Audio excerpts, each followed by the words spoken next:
மீதும் எல்லாம் வல்ல அல்லாஹுவின் நல்லருள் என்றென்றும் நிறைவாக உண்டாவதாக. ஆமீன். அன்பானவர்களே, கடந்த ஒரு வாரமாக ஏறத்தாழ 9 நாட்களாக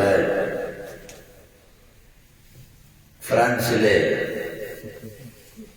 மார்க்க சொற்பொழிவுகள் ஆற்றி வரக்கூடிய வரிசையில் இன்றைய தினம் இந்த மஸ்ஜிதுல் இஹ்சான்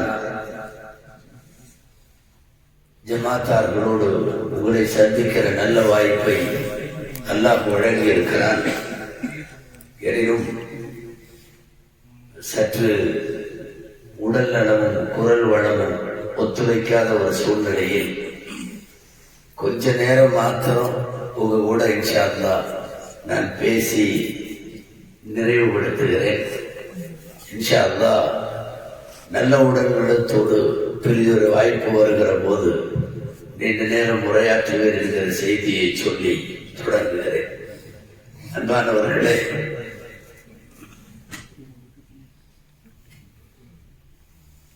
இந்த உலகத்தில் அல்லாஹ் எதையெல்லாம் தடுத்தானோ அதுவெல்லாம் அசிங்கமானது. அல்லாஹ் எதையெல்லாம் அனுமதித்தானோ அவைகள் அழகானது.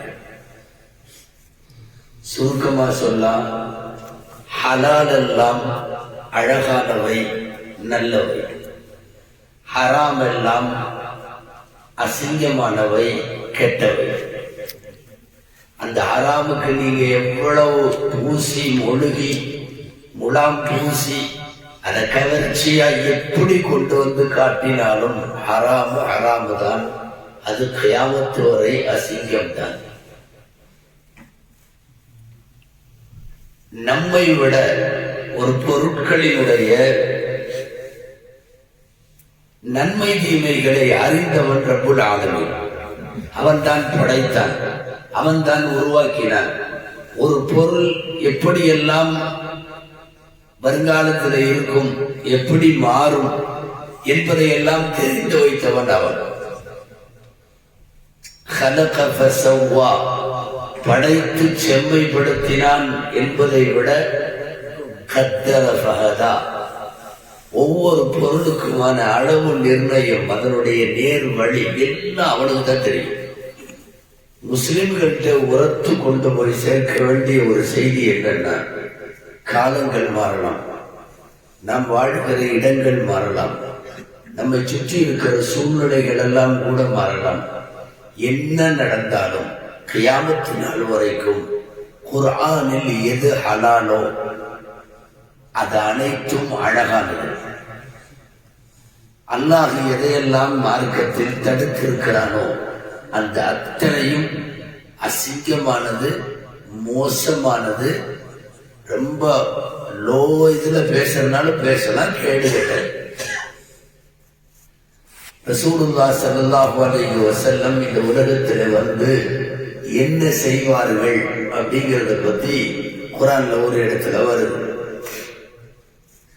யுஹில்லு லஹுமுத் தய்யிபாத் வ யுஹர்ரிமு அலைஹிமுல் கபாயித். நல்லவைகளை எல்லாம் அவர்கள் ஹலாலாக்கி வைப்பார்கள். யுஹில்லு லஹுமுத் தய்யிபாத் யுஹர்ரிமு அலைஹிமுல் கபாயித். அசிங்கமானவைகளை எல்லாம் அவர் ஹராமாக்கி விடுவார்.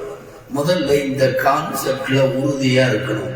என் ரப்பு தடுத்ததெல்லாம் அசிங்கம்தான், என் ரப்பு அனுமதிச்சதெல்லாம் அழகானதான். நீங்க இந்தியாவில் இருக்கிற வாட்ஸ்அப் குரூப்புகளோடு அநேகமா தொடர்புல இருப்பீங்கன்னு நினைக்கிறேன். பெருநாள் அன்னைக்கு, அதுக்கு முதல் நாளும் மறுநாளும் குடும்பத்தோட ஃபேமிலியோட தற்கொலை. பார்த்தீங்களா, செய்தி வந்துதான். கணவன்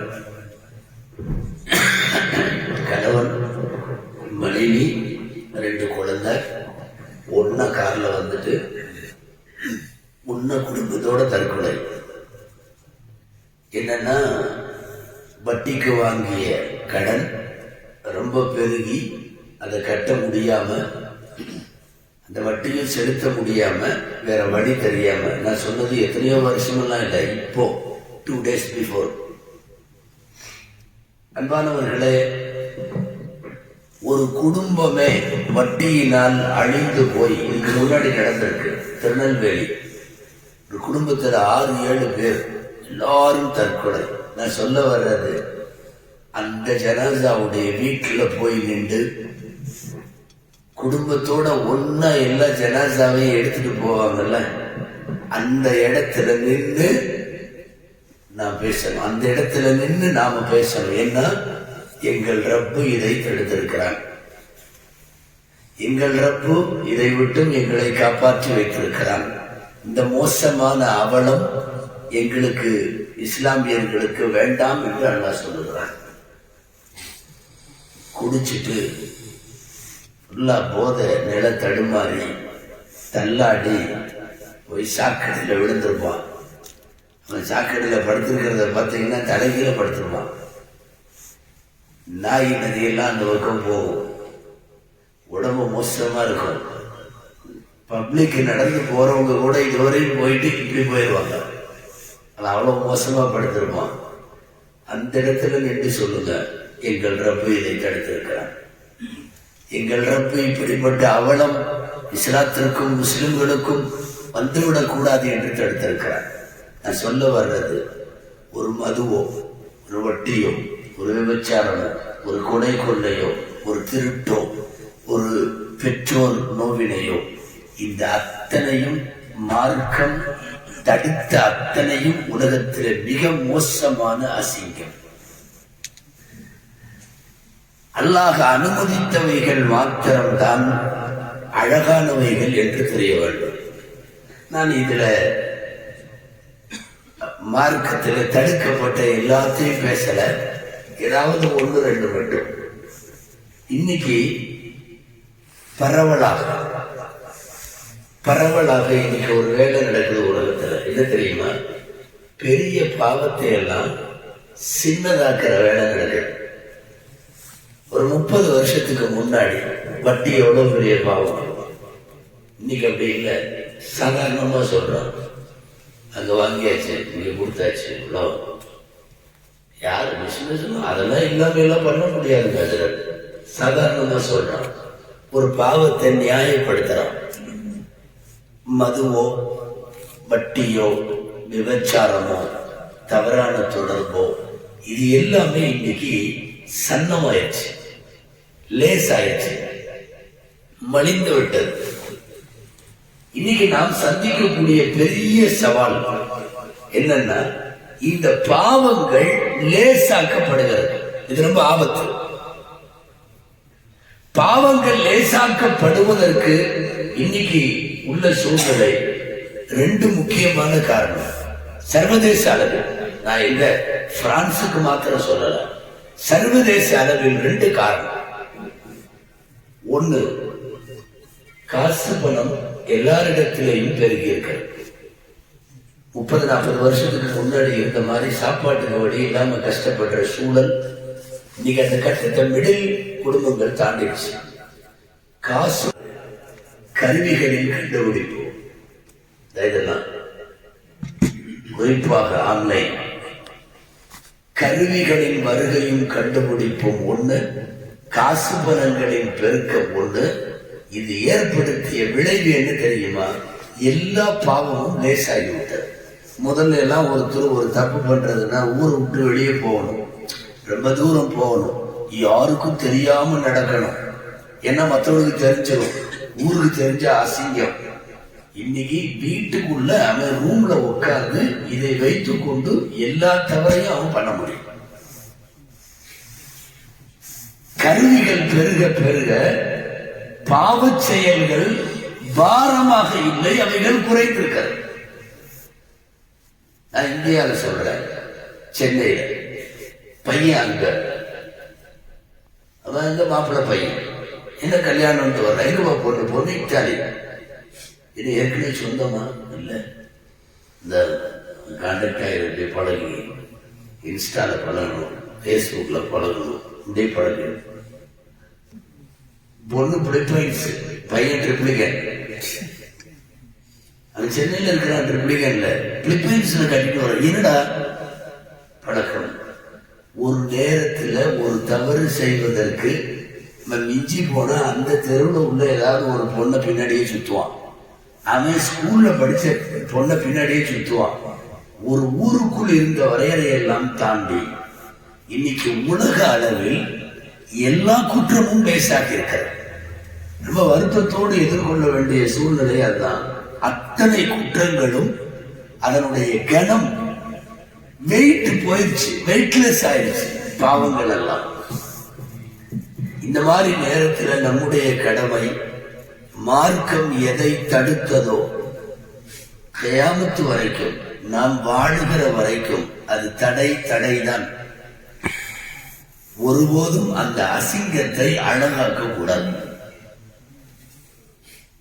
அல்லாஹ் அனுமதித்தவைகள் மாத்திரம்தான் அது ஹலால், அது அனுமதிக்கப்பட்டது.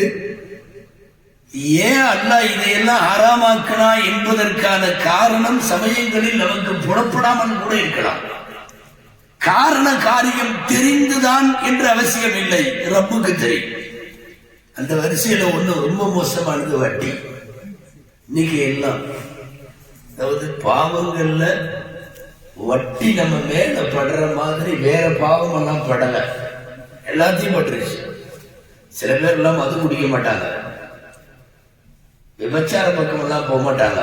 அவங்க எல்லாம் கூட வட்டியோட வாசம் அவங்க மேல அடிச்சிருக்கு, வட்டியுடைய தூசு அவங்க மேல பட்டிருக்கு. ஒரு கட்டத்தில் இது ஒண்ணும் தப்பில்லை அப்படிங்கிற மாதிரி ஒரு சூழ்நிலை வந்தது. அன்பானவர்களே, குர்ஆன்ல நான் ஒரு வசனம் உங்களுக்கு சொல்லணும். அல்லாஹ் எச்சரிக்கை எல்லாம் கொடுப்பான், திருத்தறதுக்கு பார்ப்பான். ஒரு கட்டத்துல என்ன ஆயிரும்னா ஷைத்தான் அந்த செயலை அழகாக்கி காட்டிடுவான்.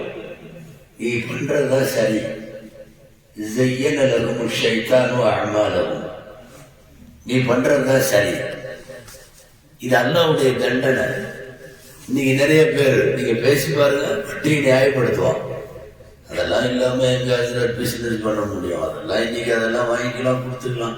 இதெல்லாம் இது ஃபிரௌன் போன்றவர்களுக்கு இறைவன் கொடுத்த பெரிய தண்டனை என்ன தெரியுமா?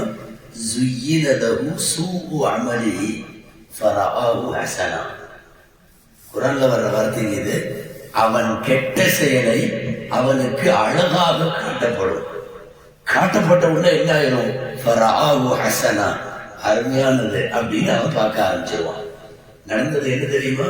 கெட்ட செயல். நஜீஸை எடுத்து தங்க முலாமெல்லாம் பூசி அப்படி அழகா கொண்டு வச்சாச்சு. ஸுய்யின லஹு ஸூஉ அமலிஹி, அவனுடைய கெட்ட செயலை அவனுக்கு அழகாக காட்டப்பட்டது. ஃபரஆஹு ஹஸனா. இது சில தீயவர்களுக்கு அல்லாஹ் கொடுக்கிற தண்டனை. அதுல அடிப்படையில தான் வட்டிய இன்னைக்கு நிறைய வட்டி. நான் ஒரு 3-4 வசனம் மாத்திரம் உங்க காதுக்கு கொடுக்குறேன். குர்ஆன்ல வந்திருக்கிறத மட்டும் யோசிப்போமே. 1, திரும்ப திரும்ப பன்மடங்கா வட்டியை சாப்பிடாதீங்க. லா தஅகுலு ரிபா அத்அஃபன் முதஅஃபா. 1, வட்டியை சாப்பிட்டவன், வாங்கினவன், கொடுத்தவன், உதவனவன், எழுதினவன், போனவன், வந்தவன், அந்த துறையோட சம்பந்தப்பட்ட அத்தனை பேரும் யதகப்பதுஹு ஷைத்தானு மினல் மஸ். மறுமையில எந்திரிக்கிறப்ப பேய் குடிச்ச மாதிரி எந்திரிப்பான். எல்லாரும் எந்திரிக்கிறது வேற, இவன் சைத்தான் குடிக்கிற மாதிரி எந்திரிக்கிறது வேற. யதகப்பதுஹு ஷைத்தானு மினல் மஸ். இது 2. 3வது வட்டி மாத்திரம் அல்லாஹ் சொல்றது. வதரு மா பக்கிய மினர் ரிபா. அல்லாஹ்வை பயந்துங்க. யா அய்யுஹல்லதீன ஆமனு தக்குல்லாஹ் வதரு மா பக்கிய மினர் ரிபா. இதுவரைக்கும் உள்ளது போகட்டும், மிச்சம் உள்ள வட்டியவாவது விட்டுருங்க. 3rd ஸ்டெப் அல்லாஹ் சொல்றது. லாஸ்ட் 4th என்ன சொல்ற தெரியுமா? அழிச்சே தீருவோம். அல்லாஹ் அழிச்சே தீருவான்னு சபதம் பண்ணிட்டா அதுக்கப்புறம் எல்லாம் யாரும் காப்பாற்ற முடியாது. நல்லா இருக்கிற மாதிரி தெரியும், ஒன்று டைரக்டா உங்களை தாக்கும், இல்லை உங்க ஃபேமிலியை தாக்கும், இல்லை உங்க சந்ததியை தாக்கும். சும்மாவெல்லாம் விடாது. ஃபோர் ஸ்டெப் ஆச்சு. 5வது ஒரு ஸ்டெப். இதுதான் ரொம்ப ஆபத்தானது. அல்லாஹ் சொல்றதில்ல, அல்லாஹ் சொல்றதுலயே ரொம்ப ஆபத்து. என்னன்னா ஃபைலம் தஃபாலு, உங்களால வட்டியை விட முடியல, இல்லை ஃபஅதனு பிஹர்பின் மினல்லாஹி வ ரசூலி, வாங்க அல்லாஹ் ரசூலோட போர் செய்யறதுக்கு வாங்க, வா சண்டைக்கு வா. அதாவது உலகத்துல எந்த பாவத்துக்கும் நீ எங்கூட ஃபைட் பண்ணவான்னு அல்லாஹ் கூப்பிட்டதில்லை. திஸ் எக்ஸப்ட் திஸ் ஒன், வட்டி மாத்திரம். இது ரொம்ப கடுமையான வசனம். மதீனாவில் ஒரு பெரிய இமாம் மாலிக் ரஹ்மத்துல்லாஹி, மாலிக் ரஹ்மத்துல்லாஹி மாதிரி உலகத்துல பெரிய ஆலிம் அந்த காலத்துல, அவங்க வாழ்ற காலத்துல கிடையாது. இமாம் ஷாஃபி ரஹ்மத்துல்லாஹி எல்லாம் அவங்க ஸ்டூடெண்ட். மஸ்ஜிது நபவியில பாடம் நடத்துவாங்க.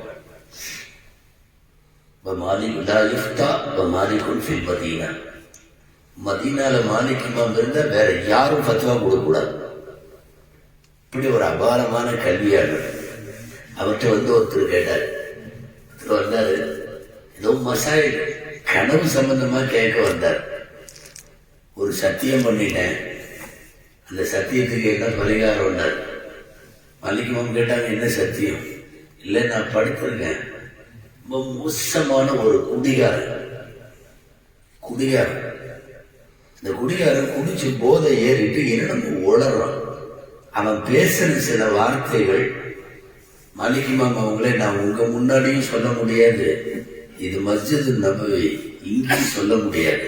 அந்த வார்த்தைகளை உங்க காதுக்கு நான் கொண்டு வரணும்னு விரும்பல. இவ்வளவு மோசமான கெட்ட வார்த்தை, நீங்க அதை கேட்டா தாங்க மாட்டீங்க, அந்த மாதிரி வார்த்தை. அப்ப பார்த்துட்டு ஒரு தண்ணி அடிச்ச உடனே இப்படி ஆகி போயிருது அப்படின்னு சொல்லிட்டு, அப்ப நான் சொன்னேன், என்னன்னு, அதாவது அக்பஹு ஷைஇன் தகல ஃபீ ஜௌஃபி இப்னி ஆதம அல் ஹம்ர், ஆதமுடைய மகனின் வயிற்றுக்குள்ள போற பொருள்லையே மதுவை விட மோசமான ஒண்ணு அல்லாஹ் படைக்கவே இல்லை அப்படின்னு சொல்லி என்ன அறியாம சொல்லிட்டு, மதுவை விட மோசமா மட்டும் ஏதாவது இருந்துச்சுன்னா என் மனைவி தலாக்கா போட்டோம் அப்படின்னு நான் சொல்லிட்டேன் அறியாம வாயில. பொதுவா அந்த காலத்துல உள்ளவனுக்கு வாயில அது வரும். சூரியன் உதிச்சா தலாக்கு, சந்திரன் வந்தா தலாக்கு, காலையில விடிஞ்சா தலாக்குன்னு சொல்லிட்டாங்க. நான் மாலிக் ரஹ்மத்துல்லாஹி, இப்ப என் மனைவி தலாக்கான்னு கேட்டு வந்திருக்காரு. இவரு பதில் தெரியல. நாளைக்கு வா 3 நாள். பொதுவா மாலிக் இமாமுடைய லாதிரை ஃபேமஸ்மாங்க. எனக்கு தெரியாதுங்கிறது தான் அவங்கள்ட்ட ஃபேமஸான விஷயம். எந்த சபையிலையும் கூச்சப்படாம சொல்லுவாங்க, எனக்கு தெரியாது. அந்த மாதிரி பார்த்து சொல்றேன்னு 3 நாளைக்கு அப்புறம் அவர் வந்தார். சொன்னாங்க, தலாக் ஆகாது. ஏன்னா மதுவை விட மோசமானது வட்டியினுடைய பணம். வட்டினா வாங்குறதில்ல, வாங்குறதோ கொடுக்கறதோ வட்டியோட ஏதேனும் ஒரு தொடர்போ. காரணம், அந்த பாவத்தை தவிர வேற எந்த பாவத்துக்கும் அல்லாஹ் தஆலா குர்ஆன்ல என் கூட போருக்கு வர்றியா, சண்டைக்கு வர்றியான்னு அல்லாஹ் கூப்பிடல. அதனால மதுவை விடவும் ஆதமுடைய மகனின் வயிற்றுக்குள்ள போறது மிக மோசமானது. வட்டியினுடைய சம்பந்தப்பட்ட அறமான காசு மட்டும்தான்.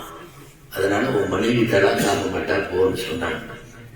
மாணவர்களே, ஒட்டுமொத்தமாக குர்ஆன்ல ஹதீஸ்ல உலகத்துல 2 இடத்துல மட்டும்தான் அல்லாஹ்வோட சண்டைக்கு வான்னு கூப்பிடுறான். 2 இடம் தான். ஒரு இடம் பிடிவாதமா வட்டியோடு தொடர்பிலே இருப்பவன். தொடர்புனா கொடுக்கறது அப்படிங்கிறது மட்டும் இல்லை, நம்ம வட்டி கடன் எடுக்கிறதுன்னு அர்த்தம் மட்டுமல்ல. அதுல உங்களுக்கு தெரியும், வாங்குறவன், கொடுக்கிறவன், எழுதுறவன், காட்டுறவன், கூட்டிட்டு போறவன், ஒரு 10 பேத்துக்கு எல்லா தொடர்பும் இருக்காது. ஒண்ணு இது. 2வது, மன் ஆதானி வலியன் ஃபகத் ஆதன்துஹு பில் ஹர்ப். அல்லாஹ்வுடைய இறைநேசர்களான வழிமார்கள், இறைநேசர்கள்னு யாரு தெரியுதோ அந்த இறைநேசர்களை நோவினைப்படுத்த வேண்டாம். அப்படி ஒரு கால் அவர்களை நோவினைப்படுத்தினால் அவன் என்னோடு யுத்தத்துக்கு தயாராகத்தான். ஃபகத் பாரஸ்துஹு பில் ஹர்ப், ஹதீஸுடைய வார்த்தை. இறைநேசர்களோடு பகைத்தவன் என்னோடு போருக்கு வரட்டும். வட்டியை விடாமல் பிடிவாதமாக பிடித்திருப்பவன், வட்டி தொடர்புள்ளவன் என்னோடு போருக்கு வரட்டும். வட்டியில நபிகள் நாயகம் ஸல்லல்லாஹு அலைஹி வஸல்லம் சொன்ன ஹதீஸ் உங்களுக்கெல்லாம் தெரியும். சில பேர் அந்த மாதிரி ஹதீஸுகளை சொல்றத விரும்புறது இல்லை, இருந்தாலும் வருது ஹதீஸ்ல. வட்டிக்கு 70 வாசல் உண்டு, 70 வாசல், 70 கேட்டு ரசூலுல்லாஹ் சொல்லுது. வலிர்ரிபாஇ 70 அபுவாபன் ஐஸருஹா. நல்லா கவனிக்கணும் அந்த வார்த்தை, ஹதீஸுடைய வார்த்தை. 70 வாசல் அல்லது 70 வழிகள் உண்டு, 70லேயும் லேசானது சொந்த தாயோடு தவறு செய்வதற்கு சமமானது. இது லேசானதான். அப்படின்னா 70வது, அப்படின்னா இதுல ஹையஸ்ட், இதுல ரொம்ப அதிகமாக உள்ளது. பாலவர்களே, அல்லாஹு ஜல்ல ஷானுஹு தஆலா ஒரு விஷயத்தை கியாமத்து வரை ஹராமாக்குறான்னு சொன்னா அதனுடைய நல்லது கெட்டது சில நேரம் நமக்கு புரியும், சில நேரம் புரியாது. சில நேரம் அழகாக்கி காட்டிடும். இன்னைக்கு அப்படிதான் இருக்கு. வட்டியை விட்டு தப்பிக்க முடியல. நாம சும்மா இருந்தாலும் இருக்கிறவனா சும்மா இருக்க மாட்டேங்கிறான். அவன் பேங்க்காரன் போன் பண்ணி கேட்கறான், வாங்கிக்கிறியான்னு. முதல்ல கேட்டாலே கொடுக்க மாட்டாங்க. இப்போலாம் என்னன்னா சும்மா பொது செஞ்சு தொப்பிய போறதுக்குள்ள போன் வருது. என்ன, உங்களுக்கு 1 crore சேங்ஷன் ஆயிருக்கு. முன்ன யாரும் சேங்ஷன் பண்ண சொன்னா, நான் எப்போ அப்ளிகேஷன் கொடுத்தேன், நாங்கள் உங்களுடைய சேலரி, உங்களுடைய ரெவென்யூ, நாங்கள் இதெல்லாம் ஸ்டடி பண்ணிட்டு இருக்கோம், நீங்கள் 1 crore வரைக்கும் வாங்கிக்கலாம் அப்படின்னு என்ன சொல்ல முடியும்? ஃப்ரீயா கொடுத்தா வாங்கிக்கலாம். அஸ்ஸலாமு அலைக்கும் வச்சிருக்கேன். கூப்பிட்டு கேட்குறான். எல்லா இடத்துலையும் ஒரு வாகனத்துக்கு போனா அங்க இந்த முசீபத்து இருக்கு, வேற ஏதாவது போனா முசீபத்து இருக்கு. இப்போலாம் என்னன்னா, இது நான் ஆரம்பத்தில் சொன்ன மாதிரி லேஸ் ஆயிடுச்சு. என்ன லேஸ் ஆயிடுச்சுன்னா, இப்ப கெத்து, என் ஜோப்புல 2 கிரெடிட் கார்டு இருக்குன்னு வைக்கல. கெத்து கிரெடிட் கார்டு என்னது? கடன் கார்டு. ஒரு நேரத்துல நான் கடனாளின்னு சொல்றதுக்கு வெக்கப்படணும், கேவலப்படணும். இப்போ எல்லாம் கெத்து பூரா கடன் அட்டாது. 2 அட்டை வச்சிருக்கான், 3 அட்டை வச்சிருக்கான். இன்னொன்று என்ன தெரியுமா? கிரெடிட் கார்டுங்கிறது வெறுமனே கடன் அட்டை மாத்திரம் இல்ல, அது வட்டியோடு சம்பந்தப்படுறது. இல்ல நாமெல்லாம் கரெக்டா கட்டிடுவோம். நீ கட்டுவ, ஆனா நான் கட்டலன்னா இப்படி வட்டி கட்டுவேன்னு சைன் பண்றியா இல்லையா? அந்த சைனிங் அத்தாரிட்டி அது என்னது? எனக்கு சும்மா கிரெடிட் கார்டு கொடுக்கறது இல்லை. என்கிட்ட என்ன சொல்றான், இந்த மாசம் 1ஆம் தேதிக்குள்ள நீ இத்தனை யூரோ கட்டணும்ன்றான். சரின்னு சொல்றேன். நான் கட்டலைன்னா என்ன ஆகும்? அந்த லிமிட்டை தாண்டும் போது எனக்கு அது வட்டி ஆகும்.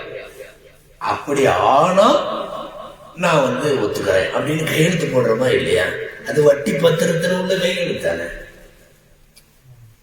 இப்ப என்ன ஆக்கிட்டான்னா, இந்த கிரெடிட் கார்டு வச்சேன்னா அதுல வாங்கினா உனக்கு இந்த பொருள் விலை கம்மி. இல்ல நீ வெறும் நெட் கேஷா கொடுத்த, இதா கொடுத்த, அதா கொடுத்தனா விலை ஜாஸ்தி. வழிய கிரெடிட் கார்டுகள் திணிக்கப்படுகிறது. நான் கிரெடிட் கார்டு இல்லாம ஒரு பிசினஸ் என்னால பண்ண முடியாதுங்கிற லெவலுக்கு என்னை கொண்டு நிறுத்திட்டாங்க. நான் ஒரு பிசினஸ் பண்றேன், ஒரு கம்பெனி வச்சிருக்கேன், ஒரு ஆபீஸ் வச்சிருக்கேன். நான் என்னுடைய பினான்சியல் என்னுடைய பரிமாற்றங்கள் பூராமே பைனான்சியல் டிரான்சாக்சன்ஸ் அத்தனையுமே கூடுமான வரை கிரெடிட் கார்டு கூட கொண்டு வர்றான். ஒரு கிரெடிட் கார்டு கூட உலகத்தில் வட்டியை விட்டு தப்பவில்லை. சொல்ல வர்றது, வட்டியினுடைய வாசல்கள் திறக்கப்பட்டுருச்சுன்னு சொல்றேன். ஒரு நேரத்தில் கிரெடிட் கார்டுங்கிறதுலாம் அவமானம். ஏங்க, கடன் அட்டையை ஒருத்தர் ஜோப்பில் வச்சிருக்காருன்னு வைங்களேன். அட்டையா இருக்குது. அப்துல் காதர் பாய்க்கு 1000 கொடுக்கணும், இவர் அபூபக்கர் பாய்க்கு 1000 கொடுக்கணும், எல்லாம் 1000 ஜோப்பில் வச்சிருக்கேன். நான் ஊர்ல சுத்துறேன். என்ன நமக்கு பேர் என்ன தெரியுமா? வர்ற மாதிரி மொல்ல பேர் என்ன தெரியுமா? மொல்லம்பாங்க. ஊர் பூரா கடன் வாங்கிட்டு சுத்துறான் ஒருத்தனா, அவனுக்கு கடன்காரன் வர்றான், மொல்ல வர்றான், ஊர் பூரா வாங்கினவன் அப்படின்னு எல்லாம் பேரு. இன்னைக்கு அதே ஜம்முன்னு உள்ள வச்சுட்டு இந்த பேங்க் அந்த பேங்க் HDFC ICICI எல்லாம் கிரெடிட் கார்டு உங்களுக்குள்ள இருக்கு. கடன் பத்திரங்கள். சுருக்கமாக சொல்ல வந்தது, வட்டிக்கான வாசல்கள் விசாலமாக்கப்பட்டிருக்கிறது. நீங்க தப்ப முடியாதுங்கிற ஒரு ஹதீஸ் அப்படி வருது, கியாமத்து நாள் நெருங்க தூசியாவது மேலப்படும். அப்படி ஒரு ஹதீஸ் வருது. தூசியாவது டைரக்டா வட்டி இல்லைன்னாலும் தூசியாவது மேலப்படும். அந்த மாதிரி ஒரு சூழ்நிலைக்கு இன்றைக்கு ஆளாக்கப்பட்டிருக்கிறார். அன்பானவர்களே, நான் சாம்பிளுக்கு தான் வட்டி ஒண்ணு மட்டும் எடுத்து பேசுறேன் சொல்றேன். அத்தனை பாவமும் கொஞ்சம் அதன் கெட்டியா இருக்கிற தன்மையை சன்னமாக்கி விட்டாங்க. நல்ல ஒரு திட நிலையில இருந்த பாவத்தை எல்லாம் முடிச்சு லிக்விட் மாதிரி ஆக்கி விட்டாங்க. அதெல்லாம் ஓகே, அதெல்லாம் நமக்கு பத்தாததுக்கு எப்பவுமே நம்ம பக்கத்துல சில பேர் இருப்போம். அவர் அவ்வளவு வாங்கினார், நீ என்ன அவ்வளவு வாங்குற, அவர் அங்க பார்த்தீங்களா அது எவ்வளவு. யாராவது நம்மளை விட பெரிய பெரிய பாவத்தை செய்யறவங்க எல்லாம் காட்டி நம்ம பாவத்தை சன்னமா காட்டுறதுக்கு ஆள் வந்துடும். எல்லாம் பாதுகாக்க வேண்டும். நண்பர்களே, நான் நிறைவுக்கு வருகிறேன். என்னுடைய குரல் ஒத்துழைப்புல ஒரு அரை மணி நேரம் எப்படியாவது கஷ்டப்பட்டு பேசிடலாம்னு நினைச்சுதான் பேசினேன். நான் மீண்டும் துவக்கத்திலே சொன்னதை சொல்லி நிறைவுபடுத்துகிறேன். இந்த உலகத்தில் அல்லாஹ் எதையெல்லாம் தடுத்தானோ கியாமத்து வரை அது அசிங்கமான. நம்ம முஸ்லிம் அதுல சமரசமே செய்ய முடியாது. அடுத்தது, அல்லாஹ் எதையெல்லாம் ஹலால் என்று சொன்னானோ அது மட்டும் தான் கியாமத்து வரை அழகானது. அதை புறக்கணிக்கிறதுல ஒருபோதும் முஸ்லிம்கள் சமரசமாக முடியாது. அல்லாஹ்விடத்தில் துஆ செய்வோம். அல்லாஹ் ஜல்ல ஷானஹு தஆலா தீயவர்களுக்கெல்லாம் தண்டனை கொடுத்தது போல நமக்கு பாவத்தை அழகாக காட்டி விடாமல் பாவத்தை பெரிய பாவமாகவே நமக்கு காட்டி அதிலிருந்து நம்மை தூரமாக்கி வைப்பானாக. எதுவெல்லாம் மார்க்கத்தில் அனுமதிக்கப்பட்டதோ அந்த ஹலாலுகளை சரியாக புரிந்து ஹலாலை மாத்திரம் செய்வதற்குள்ள வாய்ப்பை அல்லாஹ் நமக்கு தருவானாக. இம்மையிலும் வாழுகிற போதும் அல்லாஹுவை சந்திக்கிற போதும் பெரும் பாவங்கள் இல்லாமல் இறைவனை சந்திக்கிற நற்பேற்றை அல்லாஹ் நம் அனைவருக்கும் நசீபாக்குவானாக. ஜஸாக்குமுல்லாஹு கைர். وآخر دعوانا أن الحمد لله رب العالمين. السلام عليكم ورحمة الله وبركاته.